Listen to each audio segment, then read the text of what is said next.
And we're off. I always wanted to say that. Good afternoon. I'm Cedric Merlin Powell, Board Chairman of TARC. Good afternoon, and thank you all for being here and celebrating our all-new electric buses. Louisville is a national leader for electric buses. We now have 15, the second largest kind of this fleet in the country and the largest east of the Mississippi. 6 new buses, like the one behind me, are now traveling on the 4th Street corridor between downtown and Iroquois Park. Starting today, these clean, modern vehicles are linking top city attractions. This marks another step along the way in building a more vibrant, sustainable public transportation network in Louisville. We invite you all to take a quick trip on one of these electric buses after some brief remarks this afternoon. First, a very big thank you to Churchill Downs and the Kentucky Derby Museum for hosting us today. These 2 winning and storied destinations are on the all-electric bus route. I want to recognize Churchill Downs President of Racetrack Kevin Flannery, Kentucky Derby Museum President Patrick Armstrong. This process and progress would not be possible without strong elected leadership. I want to offer my heartfelt thanks to Mayor Greg Fisher and Congressman John Yarmouth. We appreciate their support and their demonstrated belief in TARC's mission to implement transportation opportunities that enhance the social, economic, and environmental well-being of the greater Louisville community. Also, we are honored here today to have Proterra Senior Vice President Matt Horton and others from Proterra based in Greenville, North Carolina, which is the bus manufacturer. Now I'll turn it over to TARC Executive Director, J. Barry Barker. Thank you. Cedric, thank you. Happy days, huh? You like the way the bus looks? I love it. I love it. Let me introduce a couple of people. Rob Harris, who's with the Kentucky Transportation Cabinet, is in the back, dressed in a festive occasion. Katie Haller with the Kentuckians for Better Transportation. Andrew Condia, who's with Senator McConnell's office. Andrew, where'd you go? There, over here. And let me do something. The guys that don't usually get introduced are Kip Dix and Chris Dowland, the roadies. Where are they? There you go. I know an event's going to come off when I see them arrive with the podium, and everything's going to be cool. The other people I'd like to recognize, and we are going to let people ride on the buses. One of the buses is going to take a little bit longer tour, and the other one's a shorter one, so we'll help you figure that out as we go. But Angela Bowen and Bill Cunningham are the 2 drivers who are with us today.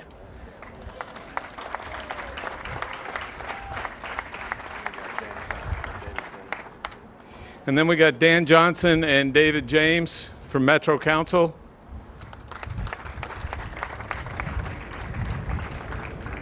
We're celebrating today our version of a Triple Crown winner.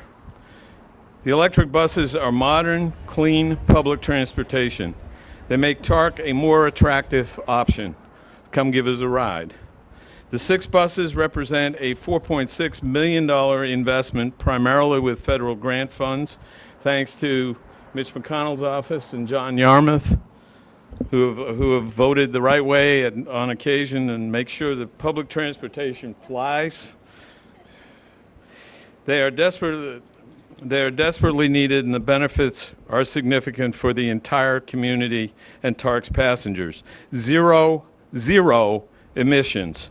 Compared to the buses they replace, which were 16 years old and had traveled some 600,000 miles, these buses combined will result in a 1-year elimination of more than 30,000 pounds of harmful emissions into the air.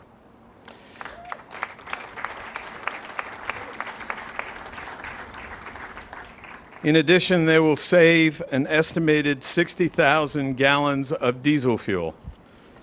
We're putting them to work exclusively on Route 4, 4th Street, between downtown and Iroquois Park, because it's one of the most popular routes in the system, averaging about 4,400 passenger trips on weekdays. That's out of a total of 50,000 trips. So this one route accounts for about 8 or 9% of our ridership. Now, every other bus, every 30 minutes on Route 4 between downtown and Churchill Downs will be a new all-electric bus. We are responding to a need for better connections between top city attractions. We changed the route slightly in June to include Museum Row on Main Street. The University of Louisville is included, as is the main branch of the Louisville Free Library, the Speed Museum, restaurants, hotels, neighborhoods south of downtown, and let's not leave out Old Louisville. And much more all have electric bus service now. And a preview of things to come, what we are trying out during the State Fair this year is we're going to run a cross-cutting bus from 7th Street across on Central to the fairgrounds. And Kevin, hopefully that'll pan out so that we'll make that a permanent route, making it that much easier for folks to get to and from Churchill Downs. We first introduced electric buses 18 months ago, replacing high-polluting trolley buses downtown with 9 green and blue Zero buses, also manufactured by Proterra. The new electric buses rely on the same technology as the Zero bus, but there are differences. They're bigger, and we've branded them with our silver, blue, and red design to match other newer TARC buses. And because they operate on a local route, regular fares will apply. I want to thank Greg Fisher for his continued support and his continued encouragement, particularly around Move Louisville, and the support he has given public transportation. Mayor Fisher? Thank you, Barry, and good afternoon, everybody.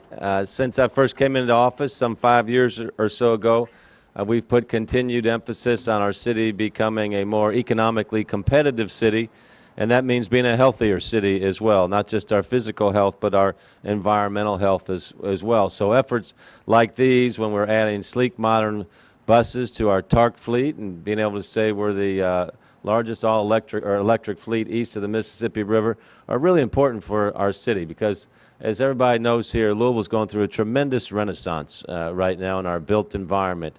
And so something that many of our people see and many of our visitors see is they see our public transportation fleet up and down our streets. And when they're moving in a clean energy manner, all electric, it sends a message about our city. And when people come to town, they frequently mention that to me, Barry. So the more that we can do in this area, it's good not just for public transportation, but it's good for the entire city as well. We all know the impact of air pollution. It's a little unfortunate for us in the Ohio River Valley. Our situation kind of gives us a little negative bounce for that. So this addition to our air quality is super important. We also know about the urban heat island that's taking place in every city around the country as well. So this allows us to reduce our heat island effect. So there's just all types of ways that this is positive for our community. Our transportation assets in Louisville are worth a lot of money, about $5 billion, as a matter of fact. Barry referred to the Move Louisville plan. That's our transportation, long-term transportation plan through the year 2020. Billions of dollars of potential investment in the city. But where we start is we start with what we call fix it first. Take care of our existing infrastructure before we add new infrastructure and make sure that everything that we have is in good shape. We've come out of the recessionary budgets right now. That's why you're seeing in this budget $20+ million dedicated to roads and bridges and sidewalks. I want to thank David James and for his help in that, and Dan Johnson as well with the Metro Council on this kind of budget. I'm sure you guys are getting feedback like I am about how people appreciate their roads being fixed. Also, the Dixie Highway project is happening. The Tiger grant that we received from the federal government. Congressman Yarmouth was a huge advocate for that as well. We appreciate that. So you can see in all types of activity taking place in the city as it relates to transportation. Not just cars, not just buses, but also cycling as well. Cycling is increasing in its popularity every day. People encourage us to add more bike infrastructure, so we're doing that as well, and we're becoming well known all over the world for a city of great cycling experiences. So again, that's good for the economy of our city. We want to make sure that cyclists can get around easily on the buses as well. So these buses and all of our buses have bike racks on them as well, so people can move in and about either for work or seeing some of our tourist destinations that we've been talking about. And then one last hat tip, and that's to a group of folks that worked with the Urban Land Institute. We were selected as in a group, an exclusive group called the Rose Fellows, that the Urban Land Institute invites 4 cities every year to come into that.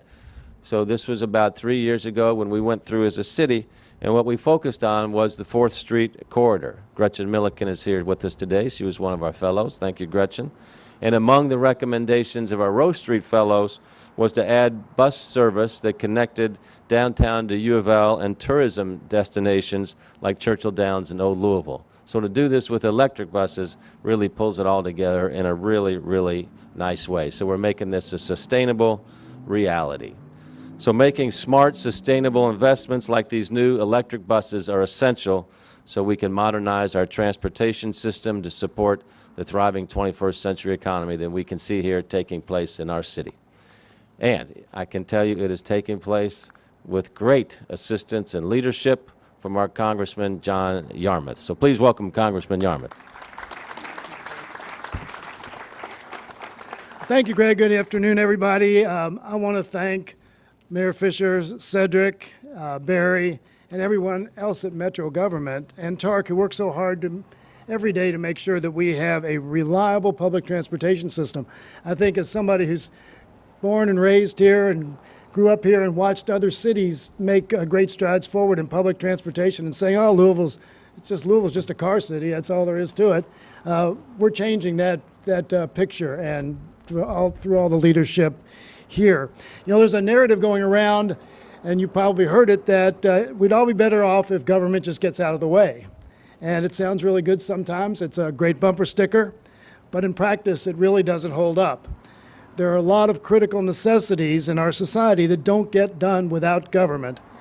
Safety and sanitation. And then there are initiatives that have the capacity to dramatically improve lives on a massive scale that only happen with government investment.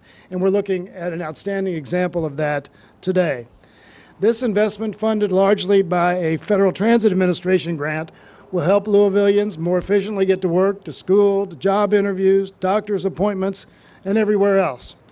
For businesses along this 4th Street route, it means more reliability in their workforce, makes them more attractive to customers, more appealing to potential employees, and that all makes Louisville a more desirable, livable community for our families.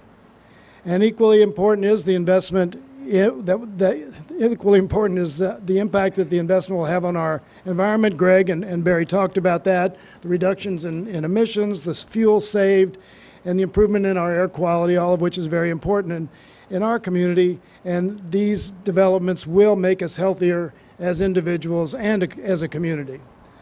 But before the buses ever start running, the investment is showing big returns, and those returns will only grow. Proterra builds these vehicles right here in the United States with U.S. workers. In Louisville, we've seen the revitalization of our manufacturing sector, and we know just how valuable investments like these can be. Studies show that for every $1 invested in manufacturing, another $1.40 is added to the economy. And every $1 invested in public transportation generates approximately $4 in economic returns. 4 to 1 is a pretty good return.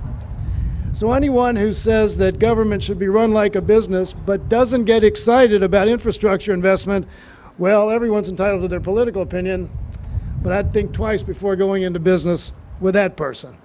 And I should add that these returns aren't concentrated at the top. They benefit all of us, working families, businesses, and the entire spectrum of the local economy. So I'll continue to fight with Greg and others for every dollar Louisville can get, And that doesn't mean just throwing money at problems. It means strategic, targeted investments that impact people's lives, improve our communities, and have immediate and long-term financial returns. Initiatives like the Bridges Project, investment in our manufacturers, schools, and local nonprofits in healthcare, and absolutely our city's growing clean bus fleet. This is a win for Louisville on so many levels, and I'm proud to have played a small part in it. And with that, I'd like to turn things over to Matt Horton, Senior Vice President of Proterra, to discuss these clean green machines that will, well, not green, silver, blue, and red machines that will now call Louisville home. Matt?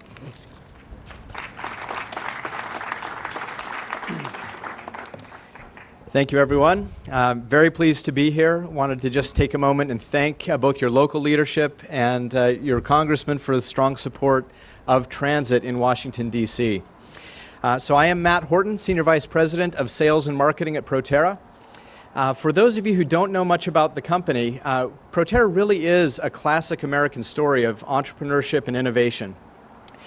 Unlike some other companies like Tesla, General Motors that are focused on electrifying passenger vehicles, Proterra was founded with a different mission: to bring clean, quiet transportation to all. And that's what we're excited about this today, is these buses going into service and providing those benefits for everybody in the community. Now, Proterra, like many companies in America, was founded right here in America, but founded with a person taking a great risk. Our initial startup capital was provided off of our founders' credit cards. So from very humble beginnings, we started. Today, Proterra has grown to be the largest manufacturer of battery electric buses in North America. We now have a world-class battery engineering lab in the Silicon Valley, and as was mentioned, we've got a very good vehicle engineering and manufacturing facility in Greenville, South Carolina, so very nearby, and these buses, as was mentioned, were proudly manufactured here in the United States. So we've enjoyed some success over the last few years. We've now sold almost 300 of these vehicles in 35 different communities across the country. Those vehicles together will eliminate over 42 million pounds of emissions over their lifetime, which is a pretty amazing accomplishment. But none of that would be possible if it were not for the leadership of innovative transit agencies like TARC, and with strong local leadership to support that. Because as you see, 18 months ago, as you heard Barry talk about, when the first buses came here to Louisville, the transit industry was not yet convinced that electric was the wave of the future. So you had an agency here willing to take a lead, willing to step out and demonstrate that this technology was reliable, it was cost effective, and that it was going to do a lot to save emissions. So in these buses, you've really got a great combination of factors. And in this political season, it's really nice that getting off of foreign oil, saving money, as well as cleaning up the air and reducing carbon emissions, those are things that red states and blue states and everybody can absolutely get on board with. So we're appreciative of the partnership that we've got with TARC.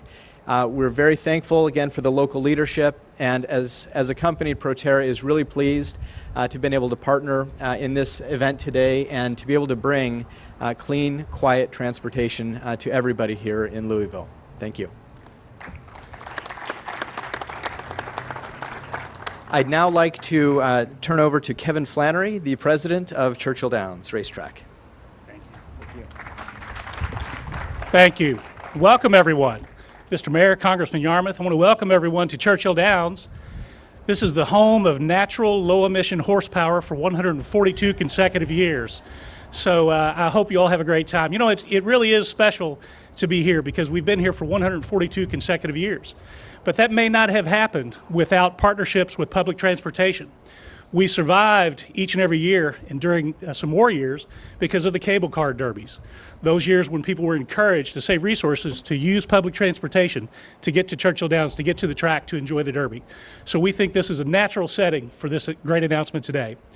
You know, I'm excited because when you talk about the city of Louisville and you talk about connections, you realize that we're a conglomeration of neighborhoods, a conglomeration, a partnership of attractions, a partnership of people.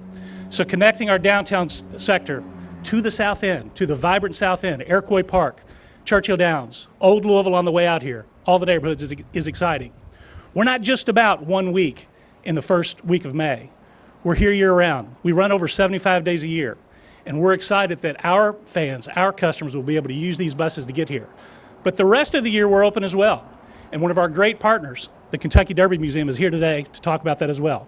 So I give to you the president of the Kentucky Derby Museum, Patrick Armstrong.